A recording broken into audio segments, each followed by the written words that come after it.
pero ahora no lo voy a hacer así porque quiero aclarar varias cosas y la primera es que tenía pensado subir o hablar sobre otro tema en este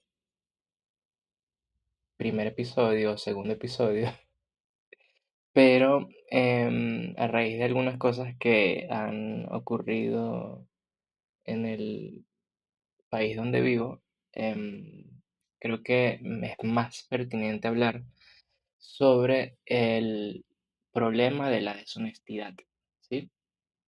Voy a hablar sobre esto y cómo este problema gira en torno o está en torno de lo que es el discurso teológico popular y el discurso teológico, digamos, un poco más serio o que no está tan ligado al emocionalismo o al sentimentalismo.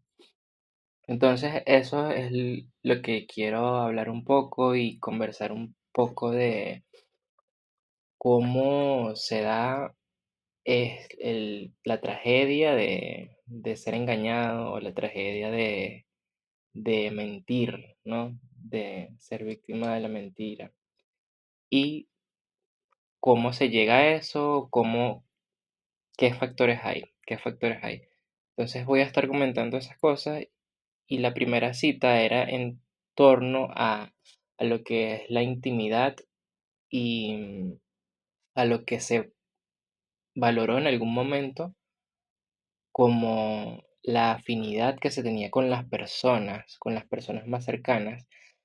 Había una cierta intimidad con la que todo el mundo se familiarizaba y por lo tanto conocía, digamos, el entorno y por lo tanto era difícil encubrir una mentira en un entorno tan pequeño. Esa es una referencia a algo que sucedía hace mucho tiempo, en la época prehistórica. Sin embargo, esto ocurre todavía de una forma similar, pero en torno a cómo se ha desarrollado la sociedad y que aún en ese desarrollo, en esa masividad de información y de relaciones, todavía sigue estando conectada en subgrupos, en pequeños subgrupos culturales que siguen estando conectados incluso entre subgrupos distintos. Entonces, ¿qué pasa con esto? Que este hecho es por el que todavía el refrán que dice la mentira tiene patas cortas aún sigue vigente, pues aún en las múltiples formas en las que la humanidad se acrecentó, las personas siguen vinculadas, ¿no? A estos subgrupos y comunidades que se dan en diversos eventos de comunicación y también cómo se reúne a toda un grupo de la sociedad. Pero esto es una apariencia, o sea, a ver, no esto es una apariencia, sino que esto de formar parte de un pequeño grupo de, de muchos da la apariencia de ser una pequeña parte dentro de una multiplicidad muy abierta y muy indefinida. Y esto juega a favor del discurso mendaz o de la confianza de la persona que quiere pasar una mentira desapercibida, porque pasa la mentira desapercibida o su confianza en mentir crece porque precisamente piensa que no le van a descubrir dentro de la gran cantidad de información que hay a su alrededor. Entonces, este factor, quizás en este caso que estamos viviendo ahorita posiblemente no se cumpla porque em, hay mucha información y digamos que muchos ojos están pendientes de lo que sucedió y wow, negar lo verdadero y lo evidente es muy complicado. Sin embargo, esto que acabo de decir anteriormente es lo que jugó a favor de esta gente, de cómo intentaron pasar esta mentira de una forma tan descarada, ¿no? Tan descarada. Y otro factor que juega en torno a esto es la cuestión de la supervivencia. Claro, en este caso, para ellos no, digamos que no tomaron en cuenta este factor porque como es tan evidente la mentira, realmente les dio igual, o sea, es como si les diera igual que se les vea como mentirosos o deshonestos. Porque obviamente, bueno, ahí entra otro factor y es que hay una cuestión de, bueno, coacción, violencia, pero es que la primera violencia y la primera coacción empieza desde decir lo que no es, o sea, faltar a la verdad. Esa es la primera coacción y de hacerlo de una forma tan descarada y bueno, no sé si realmente hay un gran intelecto detrás de todo esto maquinando porque realmente no creo que sea muy complicado ver que hay algo que no está cuajando en todo esto. Pero hay gente que, bueno, o sea, hay gente que piensa que, bueno, para ser mentiroso o para mentir hay que tener un intelecto y que este intelecto juega como medio de conservación del individuo. Eso también, sí, juega como medio de conservación del individuo porque le sirve para enmascarar y hacer una especie de convencionalismo, o sea, como algo socialmente aceptado, pero que a la vez encubre algo que no es cierto, ¿verdad? Y de allí que se produzca esta cuestión de, bueno, realmente puedo conocer al otro. Si el otro está siempre encubriendo lo que es o construyendo algo ficticio. Esto es la tragedia en la que la humanidad se encuentra en torno a la cuestión de la mentira. O sea, yo realmente conozco al otro, puedo conocer a mi prójimo, por así decirlo, lo puedo conocer realmente. Hay gente que piensa que no se puede conocer porque se dice que esta separación entre el yo y el otro es tan abismal que es un inconveniente. O sea, el otro siempre está obligado por este convencionalismo y no por ser lo que es en sí, está obligado a construir un yo para el otro y no para ser el mismo.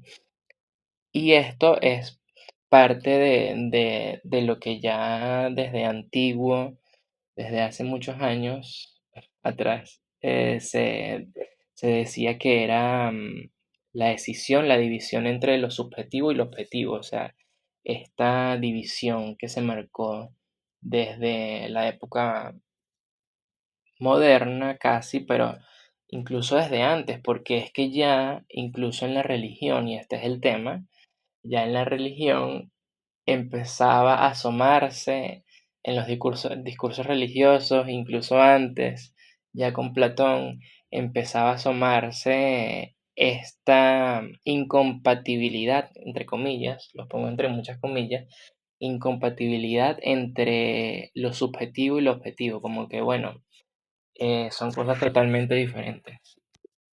Entonces, empezaba a asomarse esto y luego con la religión, el discurso religioso, esto es como, bueno, la confirmación, por así decirlo, de esto. O incluso es lo que los mismos filósofos confirman con la religión también. Se puede ver de esa forma, como una pescadilla que se muerde la cola.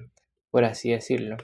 Entonces, claro, estas consecuencias son tan inevitables como el hecho mismo de que en esta cultura que está impregnada por la ruptura entre el sujeto y el objeto, donde no hay posibilidad de tener una imagen real del otro, se establecen relaciones entre fantasías desprovistas de lo que es realmente el otro o lo que es realmente la realidad, lo que realmente, o sea, no puedo redundar tanto, o sea, lo que es realmente efectivo. Esto es la representación de otra entidad mediante lo que el yo se refleja, o sea, mediante lo que el sujeto se refleja en base y no en base a lo que es en sí mismo. Ese es el problema. En eso consiste la reflexión del sujeto sobre lo que él mismo piensa y lo que él mismo acepta por su propio gusto, ¿no? Si se tiene en cuenta que cada cual tiene diversos gustos, se produce una separación mucho mayor entre el yo y el otro. Se produce una separación mucho mayor y mucho más en los pueblos en cuya vida es menesterosa, es necesitada. Por lo tanto, deben preocuparse de su independencia sin permitirse la pérdida de esta independencia. O sea, esto va a consistir en la conservación de la separación, ¿verdad? Va a consistir en eso.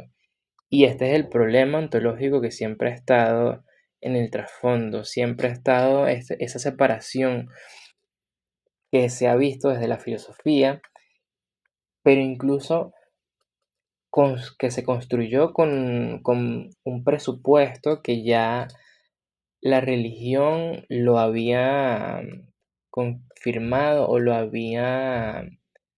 sí, lo había confirmado, que es lo que al final terminan sistematizando.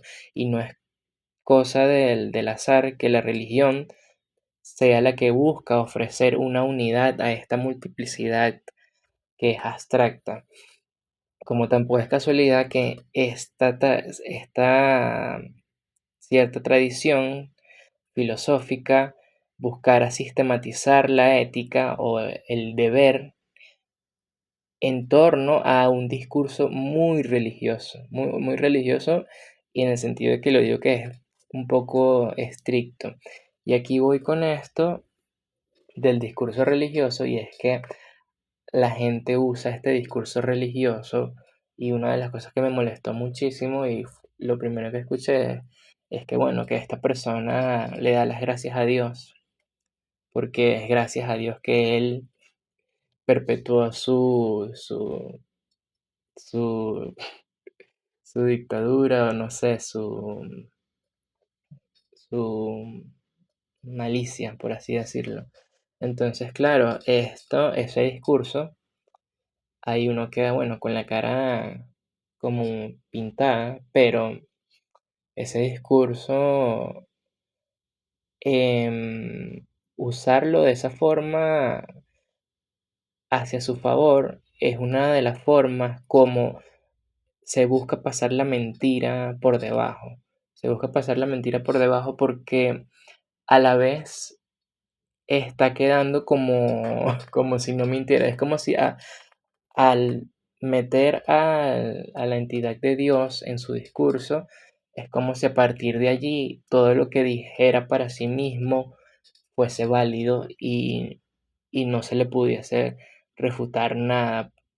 Entonces, ese es el problema. Ese es el problema con el discurso religioso, que es tan parecido a los imperativos categóricos que son súper rígidos, los imperativos categóricos en cuanto a la moral, ¿no? En cuanto a la moral. Claro, ahí como que, bueno, em, el transgredir una norma, el que es faltar a la verdad, el transgredir esa norma, se supone que no es válido ni para él mismo, porque al transgredir la norma está dándole vía libre para que cualquier norma sea transgredida. O sea, se supone que por ese imperativo categórico en el que no podía ser ley universal decir lo que no es, a partir de ahí em, ya no podría ser posible que algo, o no podría ser posible que una persona diga mm, mentiras. O sea, no podría ser posible que una persona falte a este imperativo, porque si falta esto, entonces ya cualquier norma quedaría inválida, ¿no? Quedaría inválida. Pero el tema es que este imperativo es muy parecido al de no levantar falso testimonio, el mandamiento, ¿no? Por esto, el tema es que, claro, aquí también el mentir queda un poco impregnado del juicio moral, queda un poco impregnado del juicio moral. Y claro, aquí luego se verá si, bueno, si mentir siempre está bien, o perdón, si mentir siempre está mal, o algunas veces podría ser bueno o no. Eso es algo que debe revisarse. No sé si para este episodio sea exactamente lo que yo quiero hacer, pero es un hecho de que el caso que la religión tenga un alto porcentaje de intromisión aquí, impregna mucho del juicio moral. Porque el caso que aquí interesa también es bueno, tengo derecho a guardar cierta información que en las manos de otro sería perjudicial para aquel al que pertenece la información, o sea, el que es dueño de esa información. El caso aquí que sucedió es que, claro, aquí no es dueño una sola persona, y aquí vamos a más allá de lo que es privado, sino que pertenece más bien al ámbito público. Digamos, el secreto, entre comillas, el secreto que se supone que era lo que cada uno quien decide por sí mismo, debía verse reflejado de forma pública, y al no verse reflejado de forma pública, como, como sucedió en la realidad, entonces, claro, el cortocircuito empieza y se traspapela todo, se invierte todo, y lo que era privado, lo que debía permanecer privado, evidentemente aparece ahora en lo público, pero tiene que aparecer en lo público de una forma violenta, porque antes no apareció en lo público de una forma como debía haber sucedido, ¿no? De una forma pacífica o normal o democrática, como lo quieran ver, de una forma normal, ¿no? Entonces, estas consecuencias que acarrean el conocer la verdad están al margen del compromiso del individuo.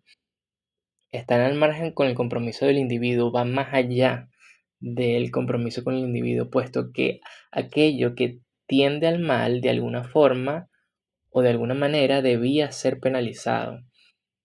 En ese caso, debía ser penalizado. Y la acción veraz, el decir la verdad, es solo una parte de todas las posibles formas en las que la verdad pudo ser descubierta. En este caso, esto estaría dando vía libre o estaría justificando el que la verdad sea expresada de forma violenta. Esto estaría justificando un poco eso. Pero, ¿qué pasa? Que hay en Proverbios un verso, Proverbios 25, 9, 10, que incluso esto parece contradecir un poco. Aquí, bueno, ya dirían, bueno, Dios no se contradice, pero parece contradecir un poco a lo de no levantar falso testimonio, porque, claro, si algo sucede, si algo pasa, si es responsabilidad de alguien revelar la verdad de algo, esto quiere decir que es un imperativo que diga la verdad, ¿no? Pero en Proverbios 25, 9, 10 dice, nadie está obligado a revelar una verdad a quien no tiene derecho a conocerla. Claro, en este caso no es que no teníamos derecho, pero digamos que este verso sí, quizás sí contradice un poco el de no levantar falsos testimonios, ¿verdad? No levantar falsos testimonios contra el prójimo. Se ve así como incluso dentro de las Sagradas Escrituras se pone de manifiesto una oposición entre una ley universal, como es la de no levantar falso testimonio, y un particular, como el caso de nadie está obligado a revelar una verdad, que no tiene derecho, a quien no tiene derecho a conocer la verdad. Y este es el caso, por ejemplo, de una esposa con su esposo cuando tiene que declarar ante una autoridad, o del sacerdote, o del abogado defensor, o incluso de un psicólogo con sus pacientes. El sacerdote en el caso de la confesión de esto de la Iglesia Católica. Ese es el modo como las leyes divinas empiezan a oponerse a las leyes humanas. Y aquí se pone otra vez de manifiesto una oposición entre el mundo inteligible y el mundo natural, el mundo divino y el mundo natural. Pero esto ya había sido expuesto ya con Antígona, no sé si han leído Antígona, pero es el choque entre dos fuerzas. Por un lado está el estado positivo y por otro una ley natural que hace resistencia a este estado positivo. Y el estado positivo es precisamente las leyes que ya están fijadas. La ley natural es aquello que demanda, aquello que lleva consigo el ser humano, el noumeno, lleva consigo esa ley natural que demanda y de alguna forma se llega siempre va a haber este choque, siempre va a haber este choque y se opone a esta ley positiva, a esta ley que está ahí, que está antes de que uno naciera. Esto es a lo que me refiero. Es una ley que le antecede a uno y en este sentido se parece mucho a las leyes divinas. Entonces con esto hay que tener mucho cuidado porque a veces la gente utiliza las leyes divinas como parte de la política. Y aunque es obvio que las leyes humanas tienen un estatus mayor no, perdón, aunque es obvio que las leyes divinas tienen un estatus mayor que las humanas, la pregunta sobre vivir conforme a una ley de la razón o de una ley natural sigue siendo un conflicto entre el reino de la naturaleza y el noumeno, y la salvación de una de estas dos esferas, que se tiene que salvar una y no las dos aparentemente, porque aparentemente la separación que se hace entre estas dos les impide ver que a lo mejor se pueden salvar las dos. Entonces, como no pueden ver que a lo mejor se pueden salvar las dos, tienen que preocuparse por una, por la separación de estas dos. Siguen preocupándose por la separación de las dos esferas.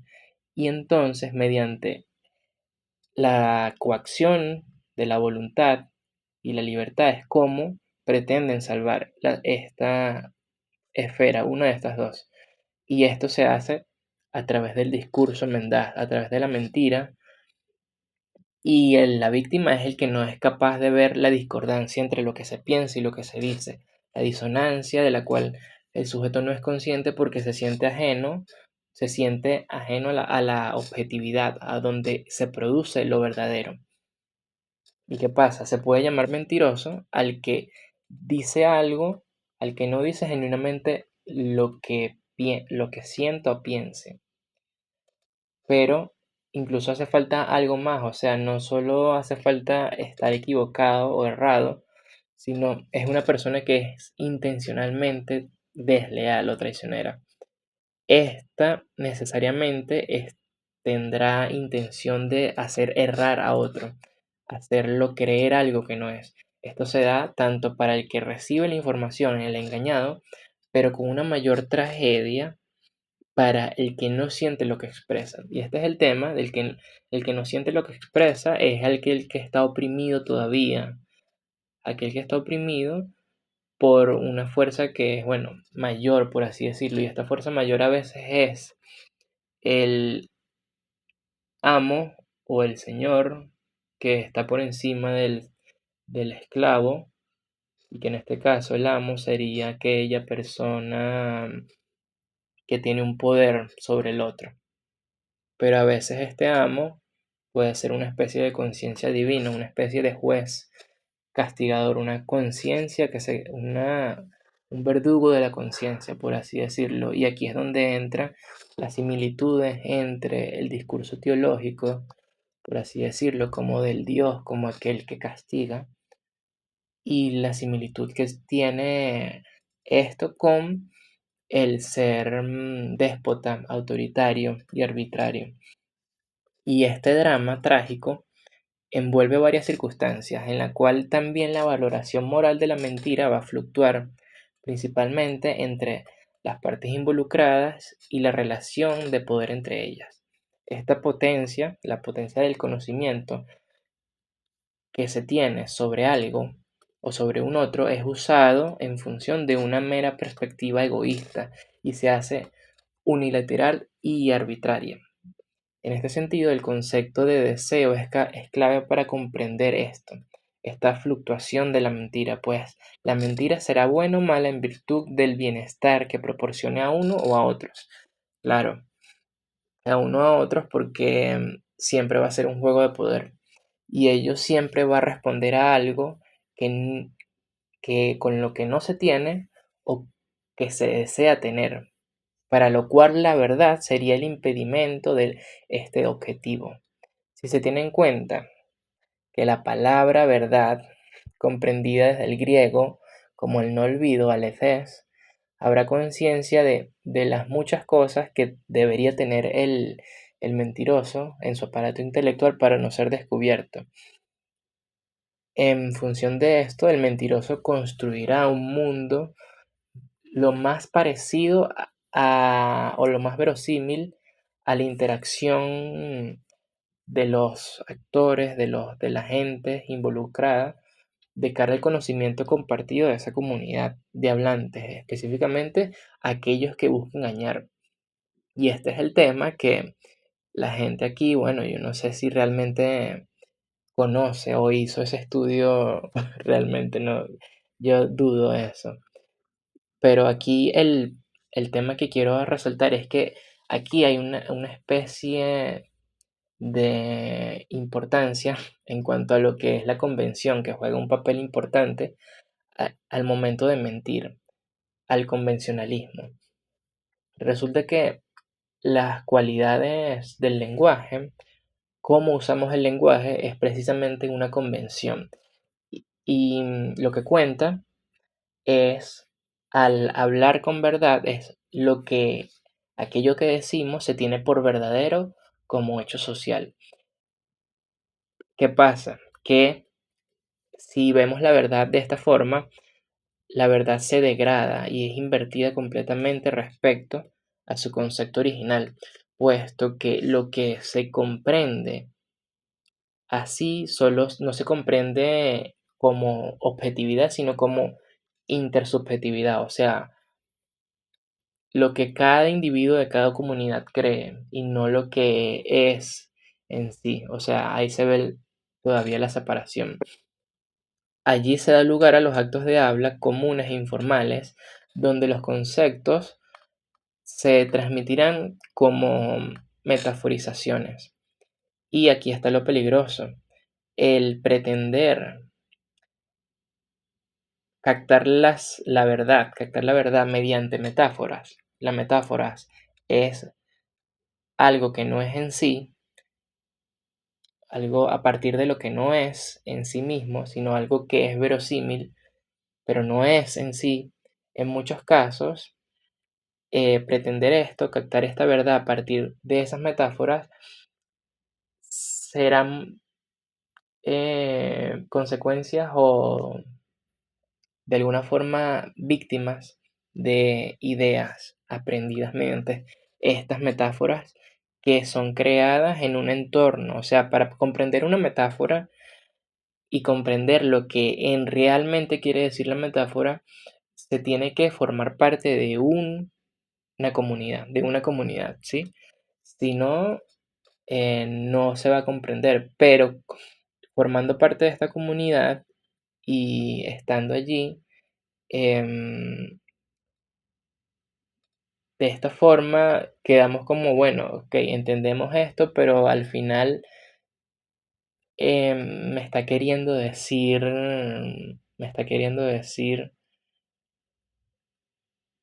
lo que esta persona quiere a través de esta metáfora que entiendo porque, porque formo parte de esta comunidad, pero ¿qué pasa con las demás comunidades?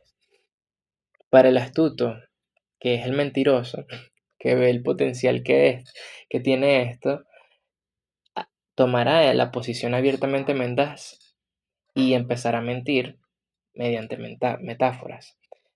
En este caso, la mentira sería usada como un mecanismo de defensa, pues el que conoce que todos, que vive en un mundo donde todos usan estos modismos y estas metáforas, hablando, queriendo decir la verdad, pero diciéndola, no diciéndola en sí, sino con metáforas, precisamente este em, va a tomar este mismo modismo, pero lo va a usar no queriendo decir la verdad, sino intencionalmente mintiendo.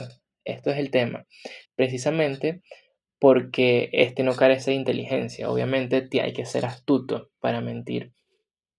¿Y qué pasa? Este es el mecanismo de defensa que tiene la psique, que se defiende porque en el fondo es frágil, su ego es frágil. Aun cuando el hombre se cree el centro del universo, reconoce su vulnerabilidad. Por ello oculta y reniega, tiene que renegar de la deficiencia que puede revelar su carácter de mentiroso y que tiene que ocultar. Lo principal que tiene que ocultar el mentiroso es que es mentiroso para poder tener éxito en su artimaña de mentiras. Porque admitir esto le causaría obviamente, primero, insatisfacción para sí mismo, reconocer su carencia por eso, y en primer lugar niega sentir envidia de lo que carece, de aquello que quiere conseguir mediante esa mentira. Así como el sujeto actúa como envidioso, también habrá de sobreactuar como no siéndolo. Por eso el mentiroso debe fingir ser bueno para parecer confiable. Su mente funciona al modo de un cineasta, o sea, construye algo meticulosamente, ¿sí? Esta astucia está estrechamente relacionada a una cierta habilidad artística del mentiroso, la manera en la que ilumina los hechos para proyectar algo falso. Es un juego entre sombras y luz, que termina convirtiéndose a la vez en una forma de degustarse, porque al ser artístico, incluso algunas personas que se dedican a esto, incluso podrían sentir placer. Yo no sé si estas personas sienten placer, pero debe ser algo placentero para ellos el que su mentira tenga éxito y cómo lo hacen. Claro, esta gente no es artista. Esta gente evidentemente no es artista, pero bueno, estoy poniendo en contexto lo que implica todo esto, ¿no? Porque la satisfacción no solo reside en la consecución del objetivo por el cual se miente, sino que el goce también lo encuentran en el estilo y la hazaña que conlleva el engaño en una determinada víctima. Esto es un factor que que da cuenta de la ambivalencia moral frente a la mentira, ya que la mentira será laureada si el engañado es considerado malo. O sea, si el engañado fuese otro, ahí bueno, ok, ahí sí la mentira quizás no está mal, pero bueno, ahorita hay unos perros, bueno. Es importante mostrar la fina línea entre esta manera artística de mentir en la que realmente la verdad no importa en sí y la que sí usa la verdad sustancial de lo que es para introducir el error. Esto se ilustra de forma perfecta por aquellos que controlaban las sombras en la alegoría de la caverna de Platón. Por supuesto, estos no tenían o tenían un cierto grado de libertad sobre los prisioneros y solo contemplaban que, o sea, sobre los prisioneros que contemplaban de manera entretenida y borreguil las imágenes producidas por los que en realidad serían los sofistas, o sea, los que tergiversan el conocimiento ofreciendo información verdadera pero articulada de tal modo que sugiriera una conclusión errónea.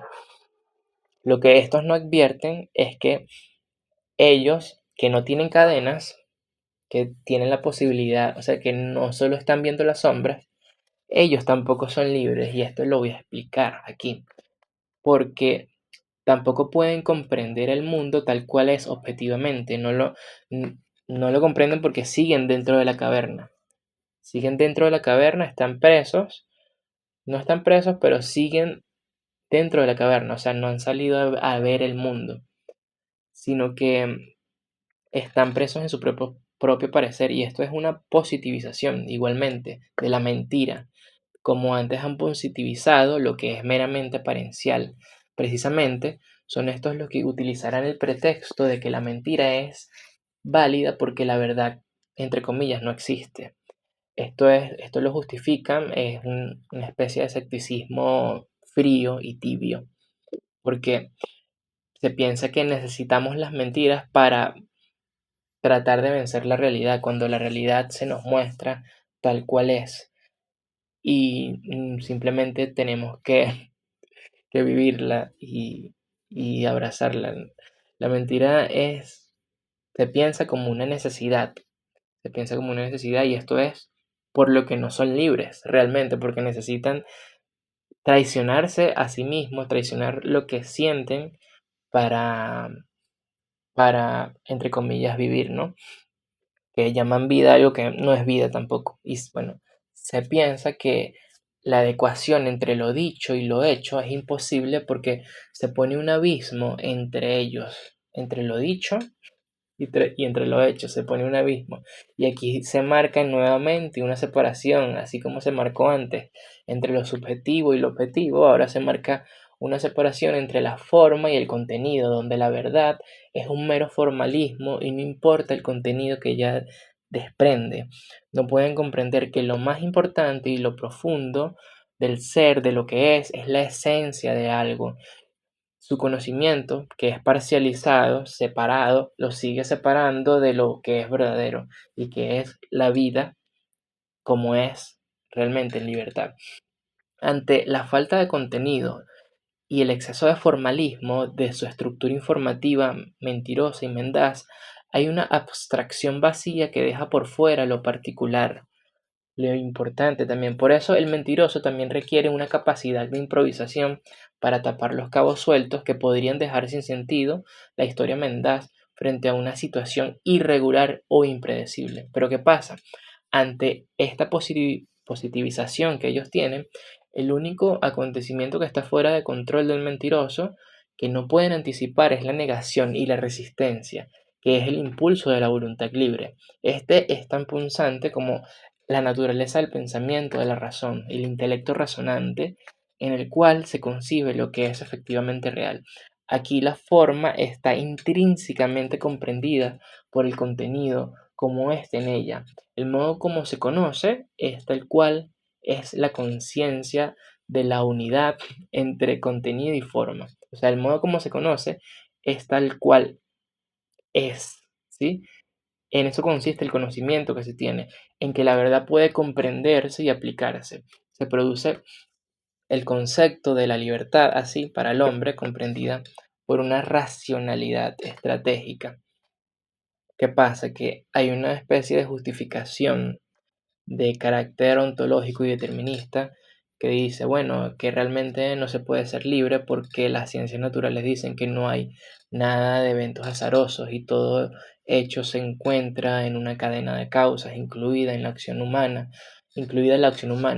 Esta opinión dice que la mentira no es voluntaria, pero nada más lejos de la realidad, porque mentir siempre será una opción elegible, puesto que el umbral para decidir es más amplio la mayoría de las veces. O sea, no siempre estamos en una situación de vida o muerte para mentir realmente. Entonces, esto creo que era lo que yo quería explicar. em, Esto era lo que yo quería explicar. No sé si hay algo que me falta en torno a, a este tema de la mentira.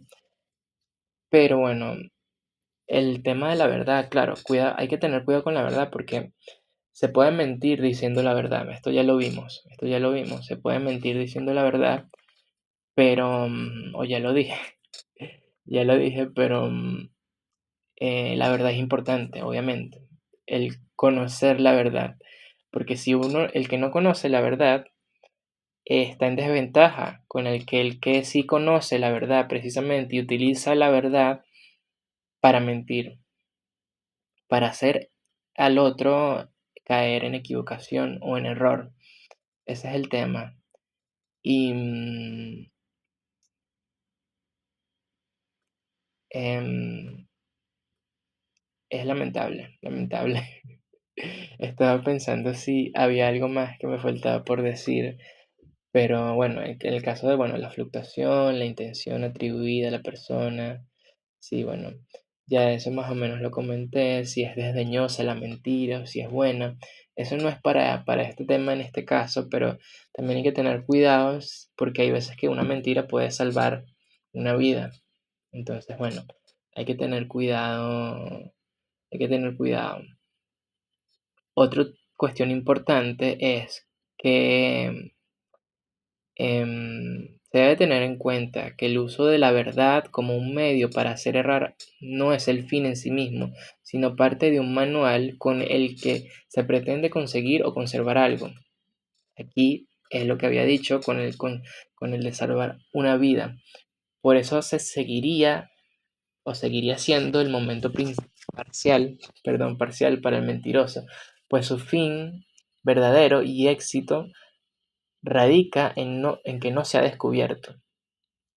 O sea, este seguiría siendo un momento parcial para el mentiroso. O sea, su fin verdadero, más allá de conservar algo, también para el mentiroso que de verdad se dedica a esto, su fin radicaría en no ser descubierto, porque si es descubierto, obviamente ya no podría, no solo no podría seguir mintiendo, sino que además se expone al repudio, no solo de los otros, sino de su propia conciencia, que termina siendo la que lo castiga a sí mismo.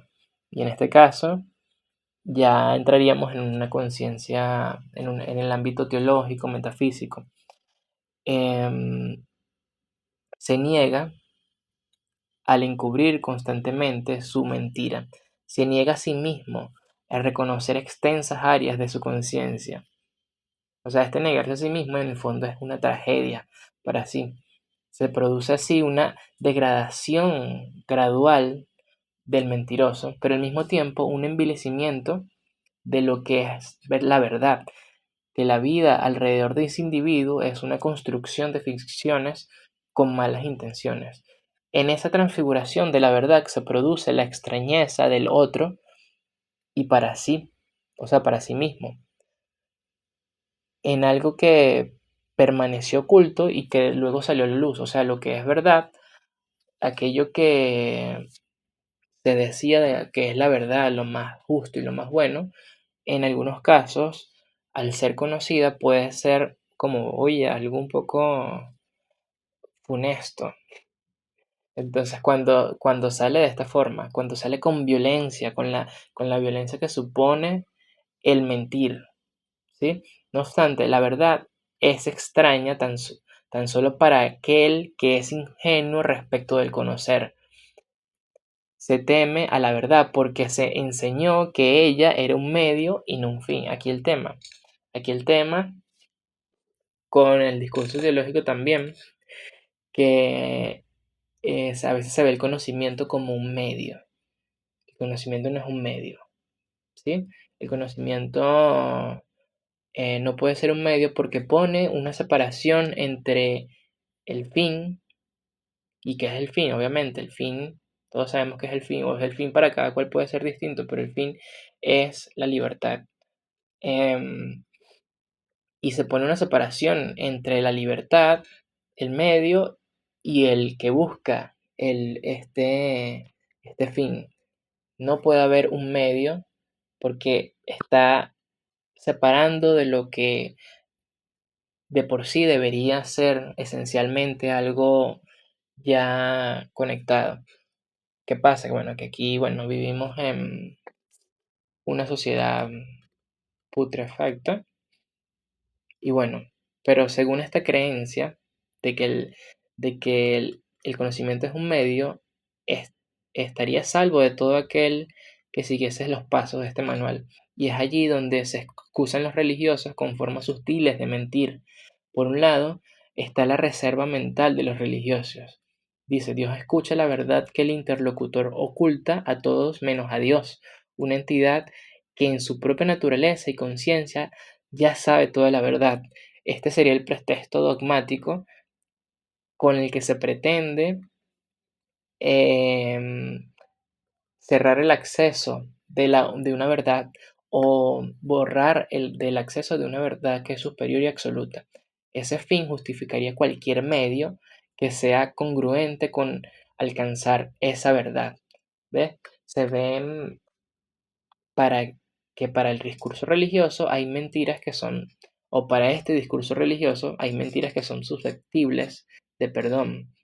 Para algunos cristianos, y por ejemplo para Kant, no, ninguna mentira sería susceptible de perdón, lo cual no puede ser otorgado por cualquier mortal, sino por el único bueno y justo y santo que es Dios. Esta es una forma en la que la libertad se degrada, porque bajo este método se exime de la responsabilidad del individuo que tiene el individuo. Eso es lo que sucede. Es importante señalar que estas mentiras perdonables son las llamadas oficiosas, que son para obtener un beneficio. Al menos en relación a la historia mendaz, la verdad está en posesión tanto de la deidad como del que miente. Esta justificación eh, está relacionada al argumento del autoengaño, pues en última instancia, el único caso en el cual siempre habrá un otro a quien rendirle cuentas es en el caso de una conciencia divina, o sea, alguien al que o sea, aquella conciencia que se le atribuye a Dios. Ante esa entidad omnisciente, el sujeto no tiene otra opción más que confesarle su verdad para ser redimido de condenación. No obstante, el término autoengañarse es confundido con el error y este con pecado, lo cual ya se dijo antes que no es estrictamente mentir. O sea, no es estrictamente errar o fallar que mentir. Ese es el tema. Sin embargo, no puede haber mentira en sentido estricto si no hay al menos dos interlocutores. Pero aquí, bueno, aquí ya entramos en un tema con el autoengaño, que bueno, que a lo mejor sí hay dos interlocutores, o hay una apariencia de dos interlocutores que son una conciencia esclava y una conciencia superior, pero este no es el tema. Aquí no es el tema. Sí es el tema porque se parece un poco al discurso religioso, pero de este tema quiero hablar más adelante, en otro episodio, pero sí, efectivamente sí se parece un poco esta conciencia divina, sí se parece un poco al discurso religioso. Aunque cualquier número de apariencias y palabras puedan conducirnos a error, solo una fracción de ellas puede pretender hacerlo. Un espejismo puede engañarnos, pero ahí no puede atribuirse, a esto no puede atribuirse la culpa. Quiero cerrar con esta cita porque no es cierto que los sentidos no autoengañen. O sea, lo que vemos es lo que es, ¿sí? Cierto, los sentidos no tienen la intención, no tienen una intención. Lo único que puede tener intención y que puede elegir engañar es aquel que tiene una voluntad. Y los sentidos, voluntad, a ver, tienen poca voluntad los sentidos. Eh, No, a ver, no es que no tengan voluntad, pero en este sentido de voluntad, no es que no quieran. Lo que quiere es el sujeto, pero los sentidos de por sí mismos no pueden tener una intención como tal. Em, ¿Qué pasa? Ya casi voy a terminar. Lo que pasa es que el hecho de ser consciente de cuando se pretende ser honesto o deshonesto, sea cual sea la esencia de la verdad o lo inexacto, y sean cuales sean las fuentes de error de nuestra vida, este hecho de ser conscientes produce el reconocimiento del agente humano, del que es libre, que recibe información y que es capaz, si él quiere, de desviarla o retenerla o incluso distorsionarla, si él quiere hacerlo. O sea, que no se trata de que, bueno, que estoy obligado a mentir.